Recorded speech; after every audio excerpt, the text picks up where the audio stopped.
Hello friends, welcome back to the next lecture.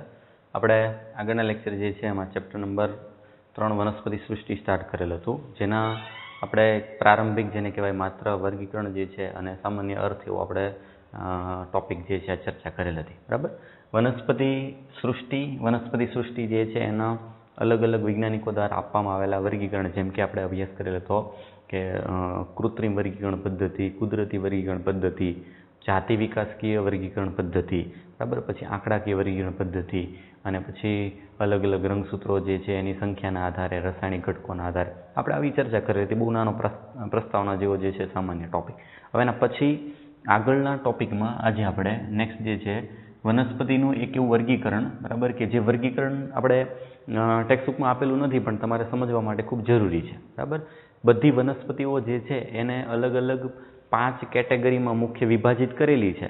બરાબર. પણ એ 5 category એકબીજાથી કઈ રીતે અલગ પડે છે, બરાબર, એ અલગ પડવાની મુખ્ય જે છે એમાં મેઇન જે છે તફાવત શું છે એને આપણે એક અલગ વર્ગીકરણ તરીકે લઈએ, જેને આમ તો જોઈએ તો વર્ગીકરણ ભેગું કરેલું છે. આઈ કલર નામના વૈજ્ઞાનિકે વર્ગીકરણ આપેલું છે, ઓસ્વાલ્ડ ટીપો નામના વૈજ્ઞાનિકે વર્ગીકરણ આપેલું છે.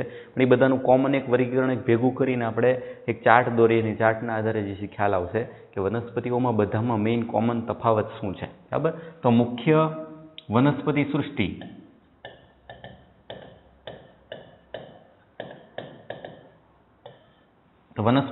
જે છે એમાં મુખ્ય વિભાગો કયા કયા છે? તો સૌથી પહેલો વિભાગ જે છે એ છે એકાંગી.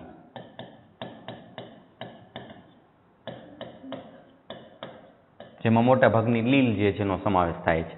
બીજો વિભાગ છે દ્વિઅંગી. મોસ, લીવરવટ જેવી વનસ્પતિનો એમાં સમાવેશ થાય. ત્રીજી વનસ્પતિ છે, ત્રીજો વિભાગ ત્રિઅંગી. સૌથી પેલી વાહક પેશીધારી વનસ્પતિ તરીકે લઈએ.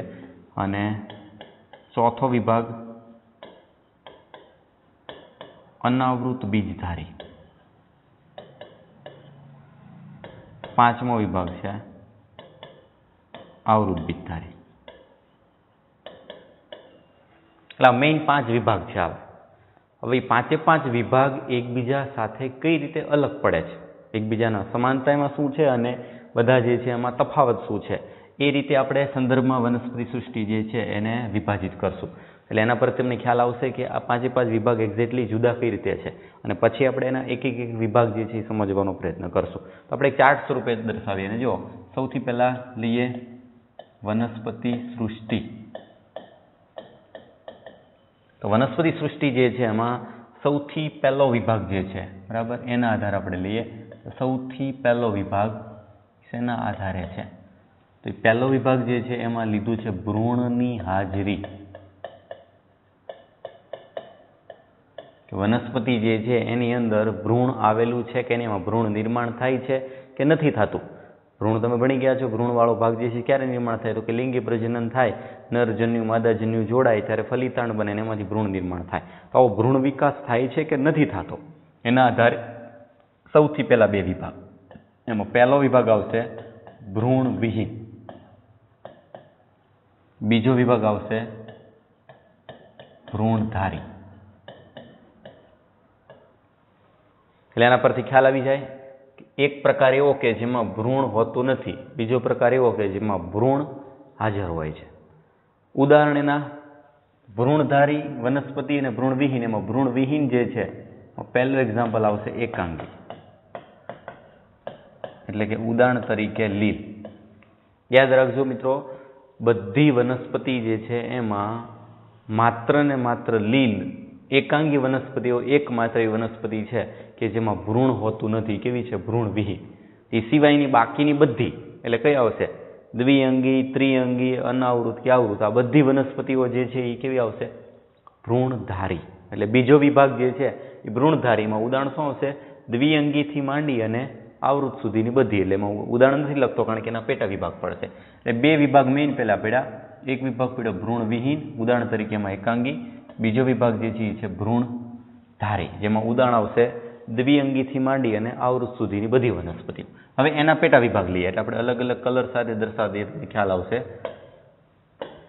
એના પેટા વિભાગ ભ્રૂણધારી વનસ્પતિ જે છે એમાં ભ્રૂણધારી વનસ્પતિમાં પાછા 2 વિભાગ પડશે. ભ્રૂણધારી વનસ્પતિ તો છે જ તે, પણ આવી વનસ્પતિઓ જે છે એની અંદર ભ્રૂણ હાજર છે પણ વાહક પેશી હાજર છે કે નહીં? વાહક પેશીની હાજરી. ભ્રૂણધારી છે પણ એની અંદર વાહક પેશી એટલે કે જલવાહક પેશી, અનવાહક પેશી એવી વિકસિત વાહક પેશીઓ છે. તો પહેલો પ્રકાર થશે એમાં વાહક પેશી વિહીન, મતલબ એવી વનસ્પતિ કે જેમાં ભ્રૂણ હાજર છે પણ વાહક પેશી નથી. અને બીજો પ્રકાર વાહક પેશીધારી, મતલબ જેમાં વાહક પેશીઓ પણ હાજર છે. એક્ઝામ્પલ એક એક સ્ટેપ બાય લેતા જઈએ છીએ તમને ખ્યાલ આવે. જો સૌથી પહેલા ભ્રૂણધારી અને ભ્રૂણવિહીન. તેમાં ભ્રૂણવિહીન તરીકે એક ઉદાહરણ આવી ગયું. કયું? એકાંગી. મતલબ વનસ્પતિ સૃષ્ટિ જે છે એમાં એવી વનસ્પતિ કે જેમાં ભ્રૂણ હોતું નથી, બરાબર, એટલે ભ્રૂણવિહીન એકમાત્ર વનસ્પતિ. ભ્રૂણધારી તો એમાં બધી આવી ગઈ, 2, 3, 4, 5. એ 2, 3, 4, 5માં પાછી વાહક પેશી વિહીન. તો વાહક પેશી વિહીનમાં ઉદાહરણ આવશે દ્વિઅંગી. એટલે બીજું આવી ગયું. દ્વિઅંગીની ખાસિયત શું? તો દ્વિઅંગી ભ્રૂણધારી છે પણ એમાં વાહક પેશી નથી, એમાં જલવાહક કે અનવાહક પેશી જે છે હોતી નથી. તો વાહક પેશીધારીમાં તમને ઉદાહરણ ખ્યાલ આવી જાય. કયા આવશે? વાહક પેશીધારીમાં ત્રિઅંગી આવશે, અનાવૃત બીજધારી આવશે અને આવૃત બીજધારી આવશે. ત્રિઅંગી, અનાવૃત અને આવૃત 3 પ્રકારની વનસ્પતિઓ જે છે શેમાં આવશે? વાહક પેશીધારી તરીકે વર્તી શકે. એટલે એમાં ત્રિઅંગી જે છે એ પહેલી વનસ્પતિ કે જે સૌથી પહેલી વાહક પેશી ધરાવતી જે છે જમીન ઉપરની વનસ્પતિ જે છે, અથવા તો સૌ પ્રથમ વનસ્પતિ એવી કે જેમાં વાહક પેશી હાજર હોય એ વનસ્પતિ થશે ત્રિઅંગી. કારણ કે આગળના બે જે છે એમાં વાહક પેશી હોતી નથી, બરાબર. એના પછી ફરીથી કલર બદલાવીએ. નેક્સ્ટ ત્રીજો વિભાગ જે છે વાહક પેશી ધારી છે પણ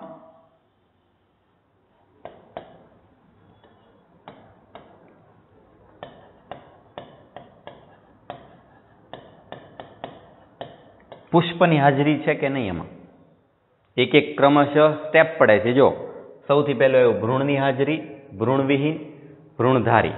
ભ્રૂણધારીમાં આવશે દ્વિઅંગીથી અનાવૃત આવૃતવાળી બધી.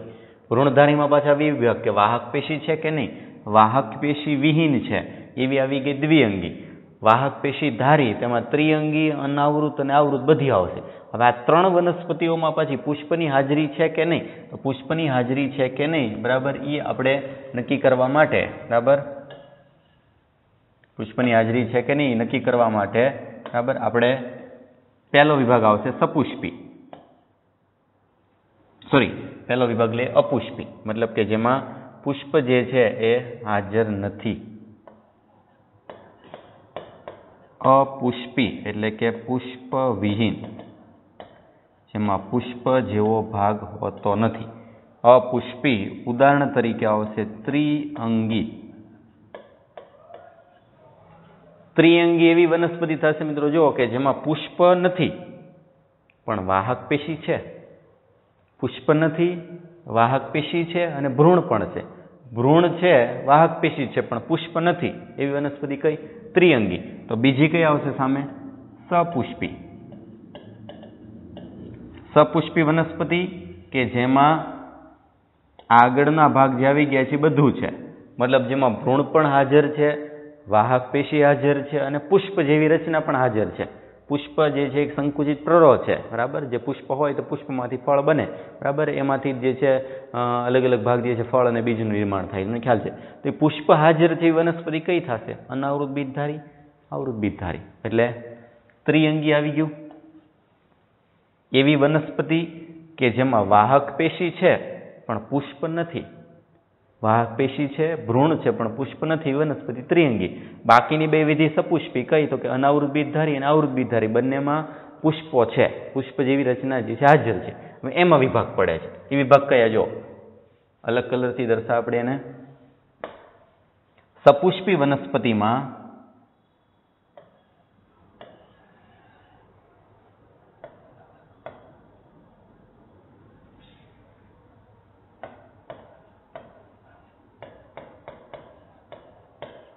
ફળની હાજરી. પુષ્પ હોય તો પુષ્પમાંથી ફળ બને, પુષ્પ હોય તો પુષ્પમાંથી ફળ બને. તો આ બંને સપુષ્પી છે. સપુષ્પીવાળા ભાગમાં તમને ખ્યાલ હોવો જોઈએ કે પુષ્પવાળા ભાગમાં બીજાશય હોય એમાંથી ફળનું નિર્માણ થાય. તો બધામાં ફળ છે કે નહીં? સપુષ્પીમાં અનાવૃત બીજધારી અને આવૃત બીજધારી બે વનસ્પતિ આવે, પણ ફળની હાજરી છે કે નહીં? તો ફળ ગેરહાજર, ફળ ગેરહાજર, પરંતુ બીજ હાજર. મતલબ બીજ હોય એની અંદર આવી રીતે જ હોય નોર્મલી, અંદરની બાજુ બીજ હોય, આજુબાજુના ભાગના ફળ હોય અથવા તો ફલાવરણ હોય. અંદરનો ભાગ આ બધો શું કહીએ છીએ આપણે? ફળ. આ થઈ ગયો ફલાવરણ. ફળની ફરતે ફલાવરણ, અંદરનો ભાગ થઈ ગયો બીજ. બીજ હોય એની ફરતે ફલાવરણ હોય, એટલે ફળની હાજરી અથવા તો ફલાવરણની હાજરી એવું પણ આપણે લખી શકીએ આમાં. તો ફળ ગેરહાજર છે, ફલાવરણ ગેરહાજર છે, પણ બીજ હાજર છે. આવી વનસ્પતિ જે છે એને કહેવાય અનાવૃત બીજધારી. મતલબ કે જેમાં બીજ જે છે એ ખુલ્લા છે. યાદ રાખજો, ફળ નથી, માત્ર ને માત્ર શું છે કે આ ભાગ જે છે પ્રકાંડ, એની સાથે બીજ જે છે ખાલી જોડાયેલા છે. બીજ છે એની ફરતે કોઈ આવરણ નથી, નગ્ન બીજ છે, એટલે એની ફરતે કોઈ આવરણ નથી. ને આવરણ નથી એનો મતલબ કે અનાવૃત. બીજ જે છે કેવા છે? અનાવૃત. એટલે પ્રકાર કયો થઈ ગયો? અનાવૃત. સામેની બાજુ ફળ પણ હાજર, ફળ હાજર, ફળ હાજર, ફલાવરણ હાજર. પ્રકાર થશે આવૃત બીજધારી.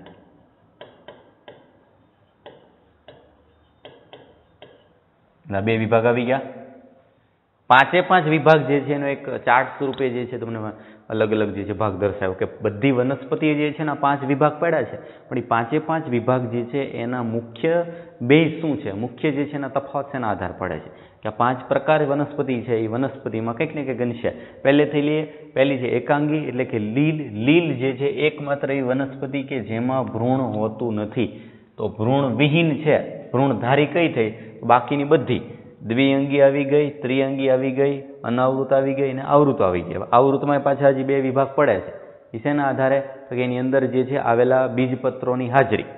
આવૃત બીજધારી જે છે એમાં બીજપત્રોની હાજરીના આધારે જે આપણે આમાં 2 વિભાગ પાડી શકીએ. 2 વિભાગ કયા? બીજપત્રો જે છે એક હોય તો એક દળી, 2 હોય દ્વિદળી વિભાગ છે, એટલે હજી એના 2 વિભાગ પડે. એટલે આપણે મેઇન 5 વિભાગ જે છે આના આધારે આપણે મેઇન વિભાગ જે છે પાડેલા છે. ભ્રૂણના આધારે લઈએ તો એક જ ભ્રૂણધારી, બાકીની બધી એક જ ભ્રૂણવિહીન, બાકીની બધી ભ્રૂણધારી. ભ્રૂણધારી છે પણ વાહક પેશી છે, તો વાહક પેશી નથી પણ ભ્રૂણ છે એવી વનસ્પતિ થશે દ્વિઅંગી, અને વાહક પેશી છે એવી દ્વિઅંગી પછીની, એટલે કે ત્રિઅંગી, અનાવૃત, આવૃત આ બધી વાહક પેશી ધારી છે. વાહક પેશી ધારી વનસ્પતિમાં પુષ્પ છે કે નહીં? વાહક પેશી છે પણ પુષ્પ નથી, તો કયો પ્રકાર આવશે? ત્રિઅંગી. બરાબર. અને પુષ્પ છે તો એ બધી કઈ થશે? સપુષ્પી. બધી સપુષ્પી વનસ્પતિમાં પુષ્પ તો છે પણ પુષ્પમાં ફળ બને છે, ફળ બને અથવા ફલાવરણ બને છે. ફલાવરણ વાળો ભાગ બનતો હોય, બરાબર, ન બનતો હોય. ફળ બનતું હોય, બરાબર, તો ફળ હાજર, મતલબ આવૃત બીજધારી. મતલબ આવી રીતે કે જેમાં બીજની ફરતે આવરણ છે. કયું આવરણ? ફલાવરણ. એટલે નામ આપ્યું આવૃત.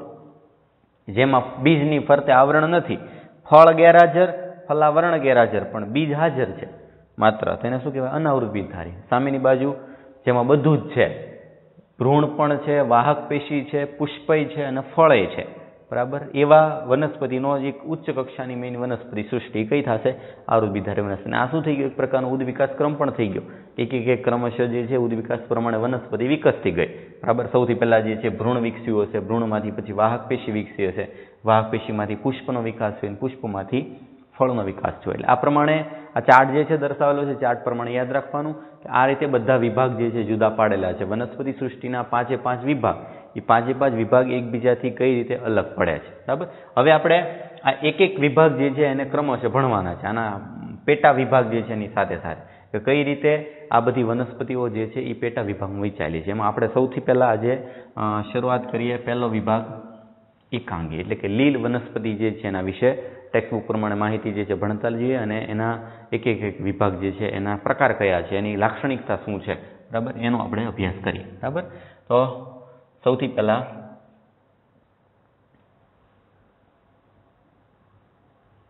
પહેલો વિભાગ આવશે લીલ.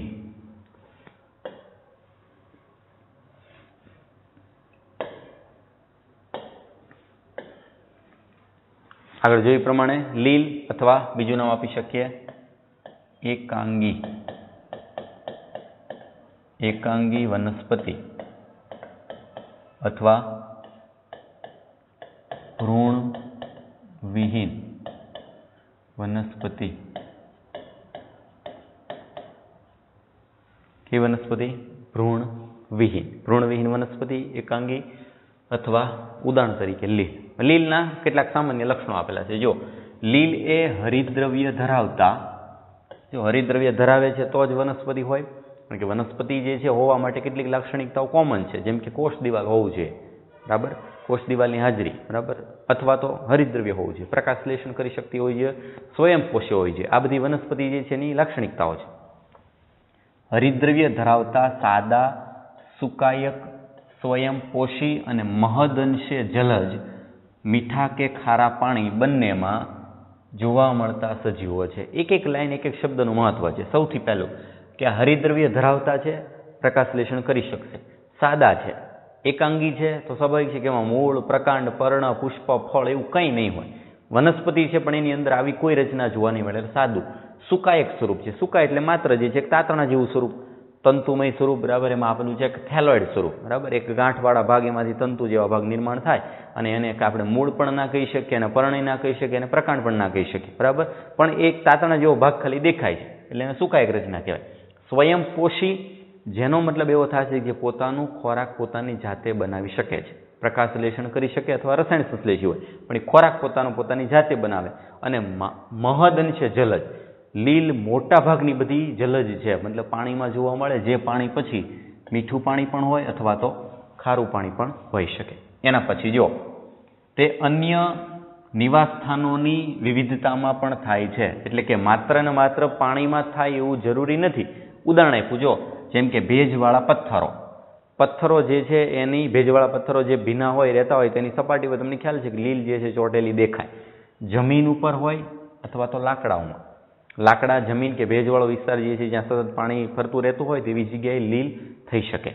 તેમાંની કેટલીક લીલ ફૂગ સાથે લાઇકેન અને પ્રાણીઓ જેમ કે પહાડોના રીંછ પર સાથે પણ સંગઠિત થાય છે. અમુક જે છે પોતાની અનુકૂળતા માટે, બરાબર, જીવવા માટે, જેમ કે એક ઉદાહરણ આપ્યું છે કે અમુક લીલ જે છે ફૂગ સાથે સહજીવન કરે, એનું નામ આપ્યું છે લાઇકેન. લાઇકેન જે છે શું થઈ ગયું તો કે એક સિમ્બાયોસિસ છે, લીલ અને ફૂગનું સહજીવન, જેમાં લીલના ઘટકો પણ છે અને ફૂગના ઘટકો પણ છે. બરાબર, ખડકાળ વિસ્તાર જે છે એવા ભાગમાં લીલ અને ફૂગ બંને સહજીવન કરી અને એક જે છે સહજીવી સંબંધ નિર્માણ કરે, જેનું નામ શું છે?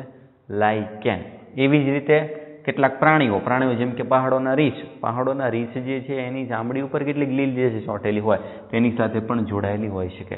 આ થઈ ગયા એના નિવાસ સ્થાનોમાં વિવિધતા. જમીન, લાકડા, પાણી, સહજીવી સંબંધ તરીકે ફૂગ સાથે હોય તો લાઇકેન, અને પ્રાણીઓ સાથે પણ સંગઠિત થઈ શકે. અલગ અલગ એના નિવાસસ્થાન થઈ ગયા. એના પછી લીલના સ્વરૂપ અને કદ ખૂબ જ પરિવર્તનશીલ છે. આકૃતિ પ્રમાણે આપણે જોઈએ આગળ. બરાબર, કે એના કદ, આકાર જે છે એમાં ખૂબ વિવિધતા છે. પરિવર્તનશીલ એટલે એમાં ફેરફારો કરી શકે છે.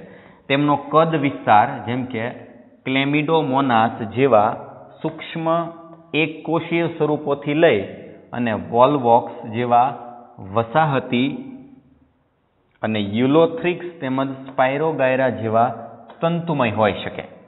થોડીક દરિયાઈ લીલના થોડાક સ્વરૂપો જેમ કે દરિયાઈ ઘાસ, કેલ્પ તરીકે છે જે વિરાટ વનસ્પતિ દેહ બનાવે છે. આમાં એક એક લાઈન બધા MCQ આવી ગયા. જો કે લીલમાં કદ, આકાર જે છે એમાં કેટલી બધી વિવિધતા છે. સૌથી પહેલું તો કે કદ વિસ્તારમાં આપ્યું ક્લેમિડોમોનાસ. ક્લેમિડોમોનાસ નાની એકદમ એક કોષીય લીલ જે માત્ર સૂક્ષ્મ અને કેવી છે? એક કોષીય. એટલે સૌથી પહેલો ક્વેશ્ચન, એક કોષીય લીલનું ઉદાહરણ કયો આવશે? ક્લેમિડોમોનાસ. વોલ્વોક્સ જેવા વસાહતી. વોલ્વોક્સ જે છે આમ સમૂહમાં રહેતી હશે. આ કેવી થઈ? એક કોષી. આ કેવી થઈ? વસાહતી. મતલબ એ સિંગલ ન હોય, ક્યારે સમૂહમાં જ રહેતી હોય, કોલોની બનાવતી હોય, તો એ કોલોની બનાવતી વનસ્પતિ જે છે લીલનું ઉદાહરણ કયું છે? વોલવોક્સ. ક્લેમિડોમોનાસ સિંગલ હોય, વોલવોક્સ જે છે વસાહત બનાવે, અને યુલોથ્રિક્સ અને સ્પાયરોગાયરા તંતુમય સ્વરૂપ છે, એનું તાતણામય સ્વરૂપ છે. આપણે આકૃતિ જોઈ લે તમને ખ્યાલ આવશે. જો આકૃતિ 3.1 આગળ આપેલી છે, એ આકૃતિ પ્રમાણે જોઈએ, એની આકૃતિ એક આપેલી છે. જો સૌથી પહેલું જો આપેલું છે એમાં હરિત લીલ, આપણે એના વિભાગ ભણશું. એક આપેલું છે વોલવોક્સ, સૌથી પહેલું યુલોથ્રિક્સ. વોલવોક્સ વાળા ભાગમાં જો તમે જોશો નાની બાળ વસાહત, પિતૃ વસાહત, કેટલી બધી લીલો જે છે સંગઠિત થઈને એક આખું માળખું બનાવે છે. તો આ જે છે એ વસાહતી લીલ છે. વસાહતી લીલ તરીકે શું છે? વોલવોક્સ. અને યુલોથ્રિક્સ અને સ્પાયરોગાયરા આ કેવી છે? તંતુમય. જો તંતુના પટ્ટા જેવો રચના દેખાય છે. આ આકૃતિ કોની છે? કે યુલોથ્રિક્સની. આકૃતિ ટેક્સ્ટ બુકની આપેલી છે, જ આપણે યાદ રાખવાની છે. બરાબર, એમાં આપેલું છે એ પ્રમાણે, એટલે એના આકારમાં વિવિધતા છે. ફરીથી પાછા આવી જઈએ. સૌથી પહેલું એક કોશીમાં ક્લેમિડોમોનાસ, પછી એવું વોલવોક્સ જે છે એ વસાહતી, પછી એવું યુલોથ્રિક્સ અને સ્પાયરોગાયરા, એ ઉદાહરણ આવી ગયું તંતુમય. અને થોડીક દરિયાઈ લીલ, થોડાક સ્વરૂપે દરિયાઈ ઘાસ કેલ્પ. કેલ્પ જે છે એ દરિયાના પેટાળમાં આવેલી એક એટલી બધી જટિલ મોટી વનસ્પતિ છે. બરાબર, એક ગૂંચળામય ભાગ, એક એનામાંથી બીજો વિભાગ, એનામાંથી બીજો વિભાગ, આમ શાખાઓ પડે. શાખાઓ બનાવીને એટલું જટિલ ઝાડું બનાવે. બરાબર, આમ આપણે એવું ગણી શકાય કે વિશ્વની મોટા મોટી લીલ જે છે તો એ આ થશે દરિયાઈ ઘાસ, જેના નામે કેલ્પ. એટલી બધી ગૂંચળામય, અમુક દરિયાઈ ઘાસ જે છે 100 મીટર સુધી વિરાટ જે છે ઊંચાઈ સુધી વિસ્તરેલી હોય એટલું પણ જાણવા મળેલું છે. બધી નથી વાત કરતો. દરિયાઈ ઘાસ એટલું બધું વિરાટ, એટલે શબ્દ આપ્યું જો વિરાટ વનસ્પતિ દેહ છે. કેવી? આમ મૂળ લીલ એટલે કે એકાંગી. એકાંગી છે તેમાં કઈ મૂળ પ્રકાંડ પર્ણ જેવું કઈ ને, પણ એના પાંદડા જેવો આકાર દેખાતો, એમાં શાખા હોય, ગૂંચળામય પેટાળમાંથી, દરિયાના પેટાળમાં એટલી બધી વિશાળ વિસ્તરેલી, અમુક 100 મીટર સુધી ઊંચી જે છે એ ગૂંચળામય ભાગ નિર્માણ કરતો. એટલે એનું વિરાટ સ્વરૂપ છે. એમાં ઇંગ્લિશ નામ પણ આ યાદ રાખજો, કેલ્પ. બરાબર, કેલ્પ જે છે એ એક પ્રચલિત શબ્દ છે. દરિયાઈ ઘાસ જે છે એના કરતાં કેલ્પ શબ્દ વધારે જરૂરી છે. બરાબર, એટલે વિરાટ સ્વરૂપમાં આવશે એનું દરિયાઈ ઘાસ અથવા તો કેલ્પ. બરાબર, જે એનું સૌથી મોટું સ્વરૂપ છે.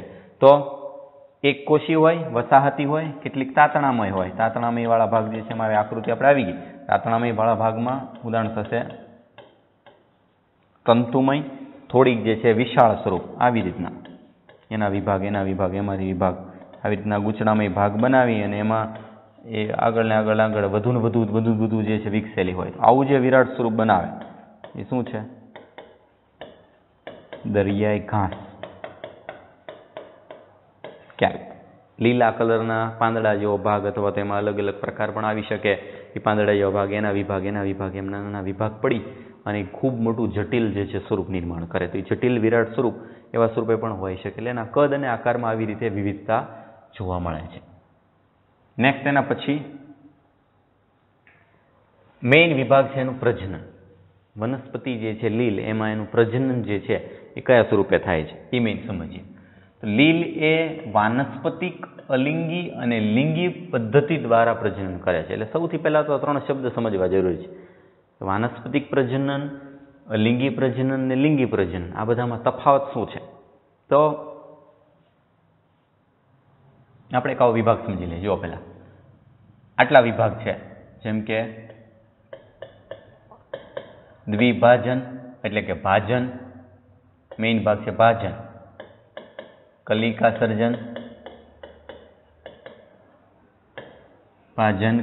સર્જન, અવખંડન, બીજાણુ નિર્માણ. પ્રાણીઓ જે છે એમાં અલિંગી પ્રજનનના વિભાગ પડે. પ્રાણીઓમાં અલિંગી પ્રજનનના આટલા વિભાગ છે, આટલી રીતે અલિંગી પ્રજનન કરી શકે. પણ વનસ્પતિના સંદર્ભમાં એમ એક પેટા વિભાગ પડ્યો, જેને નામ વાનસ્પતિક પ્રજનન. ભાજન, કલિકા સર્જન, અવખંડન, બીજાણુ નિર્માણ. એ સિવાયનો પ્રકાર આવે લિંગી પ્રજનન. લિંગી પ્રજનન તો આખું અલગ જ છે કે જેમાં લિંગી કોષો હોય, જન્યુઓ હોય, જેનું જોડાણ થતું હોય. આમાં એવું કંઈ નહીં હોય. હવે આ 4 વિભાગ જે છે એને અલગ એક વિભાગમાં વિભાજિત કર્યા. જુઓ કે વાનસ્પતિક પ્રજનન અવખંડન દ્વારા થાય છે. વાનસ્પતિક પ્રજનન અવખંડન દ્વારા થાય છે. એક વનસ્પતિ જે છે એના અંગોના ટુકડા થઈ જાય ને ટુકડા એક નવા સજીવ તરીકે વર્તે એવા પ્રકારની રીત. તો એ શું થઈ ગયું? એક અવખંડન. અવખંડનને નામ આપ્યું વાનસ્પતિક પ્રજનન. બહુ સાદો અર્થ શું છે? જો આપણે મોટી વનસ્પતિ માટે વાનસ્પતિક પ્રજનન એવું લઈ શકીએ કે વનસ્પતિનો જ કોઈ આપણે ટુકડો લઈએ અને ટુકડો વાવી દઈએ ને એમાંથી વનસ્પતિ ઉગાડવાની રીત, એને કહેવાય વાનસ્પતિક પ્રજનન. જેમ કે કોઈ વનસ્પતિ છે તેનો પ્રકાંડ, ગુલાબ છે તો ગુલાબની ડાળી આપણે કાપીએ, એની ડાળીને વાવી દઈએ છીએ ને એને પછી એમાં એનું જે જરૂરિયાતવાળા પોષક દ્રવ્યો, પાણી બધું ઉમેરીએ ને કદાચ અંકુરિત થઈ જાય, ઉગી જાય. બરાબર? પ્રકાંડવાળા ભાગમાંથી નીચે મૂળ જે છે નવા નિર્માણ થવા માંડે. તો એ જે પદ્ધતિ છે એ શું થઈ ગઈ? એક પ્રકારની વાનસ્પતિક પ્રજનન. એવી રીતે કોઈ મૂળનો ટુકડો લઈએ અને મૂળનો ટુકડો વાવીએ અને એમાંથી નવું અંકુરણ થઈને વનસ્પતિ ઉગી નીકળે. વનસ્પતિના જ કોઈ અંગો હોય એમાંથી નવું અંકુરણ થઈને નવી વનસ્પતિ નિર્માણ થાય તો એ કહેવાય વાનસ્પતિક પ્રજનન. એટલે વાનસ્પતિક પ્રજનનમાં લીલના સંદર્ભમાં આપેલું છે ખાલી અવખંડન. બરાબર? જેનો દરેક ખંડ સુકાઈમાં વિકાસ પામે. અલિંગી પ્રજનનમાં વિવિધતા. બરાબર? જેમ કે વિવિધ પ્રકારના બીજાણુઓના સર્જન દ્વારા થાય છે, જે ચલ બીજાણુ તરીકે ઓળખાય છે. આપણે આ રીતે લેવાનું છે. જો લીલના સંદર્ભમાં આવે ટોટલ જે છે દ્વિભાજન, કલિકા સર્જન, અવખંડન અને વધ્યું એક બીજાણુ નિર્માણ. બીજાણુ નિર્માણને આમાં લીધેલું છે અલિંગી પ્રજનન. અલિંગી પ્રજનનમાં અલગ અલગ પ્રકારના નિર્માણ થતા બીજાણુ અને આ ત્રણેય જે છે બરાબર એને લીધેલું છે વાનસ્પતિક પ્રજનન. કારણ કે આ ત્રણેયનો ઇનડાયરેક્ટલી અર્થ તમે જોશો તમને ખ્યાલ આવશે કે એમાં કંઈક ને કંઈક ટુકડા છે એમાંથી નવો સજીવ નિર્માણ થાય છે. એમાં પણ વાનસ્પતિક પ્રજનનમાં માત્ર લીલ જે છે, લીલમાં માત્ર ને માત્ર શું ધ્યાનમાં લીધું? અવખંડન. અવખંડન ટુકડા થવા એટલે ઇનડાયરેક્ટલી જે છે એ વિભાજન જ થયું એટલે એમાં ભાજન આવી ગયો. અને કલિકા એટલે એના કલિકાથી ટુકડો થાય તો કલિકા સર્જન નિર્માણ થવું, અંકુરણ થવું. આ ત્રણેય ઇનડાયરેક્ટલી જે છે શું જોડાયેલા છે? વાનસ્પતિક પ્રજનન. બીજાણુ નિર્માણ થવું અલિંગી પ્રજનન અને જન્યુ દ્વારા પ્રજનન થાય તેને કહેવાય લિંગી પ્રજનન. બરાબર? તો આ રીતે મેઇન પહેલા 3 વિભાગ જે છે યાદ રાખવાના છે.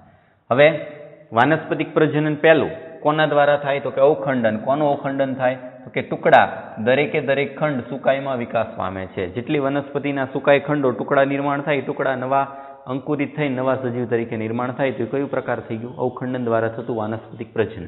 અલિંગી પ્રજનનમાં વિવિધ પ્રકારના બીજાણુ નિર્માણ થાય છે જે મુખ્યત્વે ચલ બીજાણુ હોય છે. ચલ બીજાણુ ઝૂસ્પોર. સ્પોર એટલે બીજાણુ, ચલ એટલે ચલિત. બીજાણુ 2 પ્રકારના હશે, ચલિત અથવા અચલિત. પણ એમાં મેઇન શું આપ્યું? મુખ્યત્વે. એટલે કે આવા બીજાણુ જે છે મોટા ભાગે ચલિત હોય છે. ચલિત હોય એટલે ઇનડાયરેક્ટલી તમને ખ્યાલ આવી જાવ છે કે એમાં કશા હાજર હોય. કશા હોય તો જ એમાં પ્રચલન ક્ષમતા હશે. પ્રચલન ક્ષમતા ધરાવતા બીજાણુ મોટા ભાગે લીલમાં ઉત્પન્ન થાય તેઓ કશાધારી એટલે કે ચલાયમાન ફ્લેજિલેટેડ મોટાઇલ હોય છે. જો ફ્લેજિલા એટલે કશા, અને તેઓ અંકુરિત થઈ અને નવા છોડમાં પરિણમે છે. યાદ રાખજો, અંકુરણ કોનું થાય છે? બીજાણુ. આ બીજાણુ કોઈ બીજ નથી, બરાબર? કોઈ જન્યુ નથી, એવું યાદ રાખજો. એમાંથી નિર્માણ થતો એક ભાગ સ્પોર કે જે અંકુરણ થઈ એમાંથી આખા નવા જે છે એ વનસ્પતિનું નિર્માણ કરે. તે બીજાણુ દ્વારા નિર્માણ થાય તો એ પ્રકાર થઈ ગયો અલિંગી પ્રજનન. જ્યાં જ્યાં બીજાણુ આવે ત્યાં બધે અલિંગી પ્રજનન આવશે. પણ એ બીજાણુના પ્રકાર આવશે. બીજાણુ કયા પ્રકારના છે? પ્રકાર જે છે એમાં બીજાણુ જો ચલિત હોય તો ચલ બીજાણુ, અચલ હોય તો અચલ બીજાણુ. આમાં મોટાભાગે કયા છે? ચલ બીજાણુ. ચલ બીજાણુ હોય એટલે સાથે કયા આવશે? કશાધારી. બધા ચલિત હોય એવું જરૂરી નથી, આપણે પ્રકાર ભણશું. પછીનો પ્રકાર લિંગી પ્રજનન. લિંગી પ્રજનન એ 2 જન્યુઓના જોડાણ ફ્યુઝન દ્વારા થાય છે. 2 જન્યુ કયા હોય? એક નર જન્યુ છે, એક માદા જન્યુ છે. બેયનું જોડાણ થવું જોઈએ. જોડાણ થાય એટલે ફલિતાંડ બને, ફલિતાંડમાંથી નવો સજીવ બને. આ જન્યુઓ કશાધારી ચલિત અને કદમાં એક સરખા, ઉદાહરણ આપ્યું છે યુલોથ્રિક્સ, અથવા કશાવિહીન અચલિત પરંતુ કદમાં એક સરખા સ્પાયરોગાયરા હોઈ શકે. જો એક લાઈન આપેલી છે, કન્ફ્યુઝન પણ ઇમ્પોર્ટન્ટ ઉદાહરણ એમાં આપી દીધું કે કદમાં સમાન છે. આ જન્યુઓ કદમાં સમાન છે, કદમાં સરખા, પણ કદમાં સરખા છે ચલિત છે કે અચલિત એના આધારે. કદમાં સરખા છે 2 જન્યુઓ, બરાબર, પણ ચલિત હોય તો ઉદાહરણ તરીકે છે યુલોથ્રિક્સ. અને અચલિત છે, તો ઉદાહરણ તરીકે સ્પાયરોગાયરા, આ પ્રકારના પ્રજનનને સમજન્યુ એટલે કે આઇસોગેમસ પ્રકારનું પ્રજનન કહે છે. ઉદાહરણ તરીકે આમાં સમજાવું જો આ રીતે, લિંગી પ્રજનન. લિંગી પ્રજનનમાં પહેલો પ્રકાર એવું સમજન્યુ. સમજન્યુ એટલે કે જેના બંને જન્યુઓ દેખાવમાં સમાન હોય, કદમાં સમાન હોય. બંને જન્યુ કદમાં સમાન એટલે કે નાના મોટા ન હોય. સમજન્યુ, વિષમજન્યુ અને અંડજન્યુ એવા 3 પ્રકાર આવશે. એમાંનો પહેલો પ્રકાર આપણે ભણીએ છીએ. કદમાં સમાન છે પણ એમાં 2 વિભાગ આવશે. કદમાં સમાન છે પણ ચલિત છે કે નથી. ચલિત છે એનો મતલબ કશાધારી છે. કદમાં સમાન છે પણ અચલિત છે. અચલિત છે મતલબ કશાવિહીન છે, એમાં કશા હોતી નથી. જો ચલિત હોય અને કદમાં સમાન હોય આવા સમજન્યુ જે છે એનું ઉદાહરણ છે યુલોથ્રિક્સ. યુલોથ્રિક્સ પ્રકારની લીલમાં સમજન્યુ પ્રકારનું લિંગી પ્રજનન થાય, જેમાં બંને જન્યુ એટલે કે નર અને માદા જન્યુ દેખાવમાં સમાન છે પણ એ બંને કેવા છે? ચલિત છે. એ જ વસ્તુ આમાં અચલિત છે. ઉદાહરણ તરીકે સ્પાયરોગાયરા. હવે યુલોથ્રિક્સ અને સ્પાયરોગાયરા બેમાં સમાન શું છે? એમાં કોમન શું હતું? યાદ રાખજો કે બંને તંતુમય પ્રકારની લીલ છે. આ બંને કેવા છે? બંને તંતુમય સ્વરૂપ ધરાવે છે. બેયના આકાર જે છે એમાં તંતુમય સ્વરૂપ છે પણ બેયના પ્રજનનમાં ભિન્નતા છે. બરાબર, પ્રજનનમાં ભિન્નતા મતલબ પ્રજનનો પ્રકાર તો સમાન છે, બંને સમજન્યુ પ્રકારે જ પ્રજન કરે, પણ એકના જન્યુઓ જે છે એ ચલિત છે અને બીજાના જન્યુઓ જે છે અચલિત છે. બે એક જ પ્રકારની તંતુમય લીલ હોવા છતાં બેયમાં આ પ્રકારના જુદાપણું જે છે જોવા મળે. એટલે આ ઇમ્પોર્ટન્ટ છે. ઉદાહરણના પ્રમાણે યાદ રાખજો. યુડોરિનાની કેટલીક જાતિઓમાં કદમાં અસમાન એટલે કે સરખા ન હોય તેવા 2 જન્યુઓનું જોડાણ થાય, જેને અસમજન્યુ, વિષમજન્યુ અથવા એનિસોગેમેટ. જો એમાં આઇસોગેમેટ આવ્યું, એનિસો થઈ જાય, એનઆઇસોગેમસ પ્રકારનું પ્રજનન કહે છે. જેમાં બે જુદા પ્રકારના છે એટલે 2 જન્યુ પૈકી એક મોટા હોય, મોટા હંમેશા માદા હોય, અચલિત એટલે કે સ્થાયી માદાજન્યુ, અને નાના ચલિત એટલે કે અસ્થાયી નરજન્યુઓનું જોડાણ થાય છે, જેને અંડજન્યુ એટલે કે ઓગેમસ પ્રકારનું પ્રજનન કહે છે. દાખલા તરીકે વોલ્વોક્સ અને ફ્યુક્સ. એ ત્રીજો પ્રકાર છે.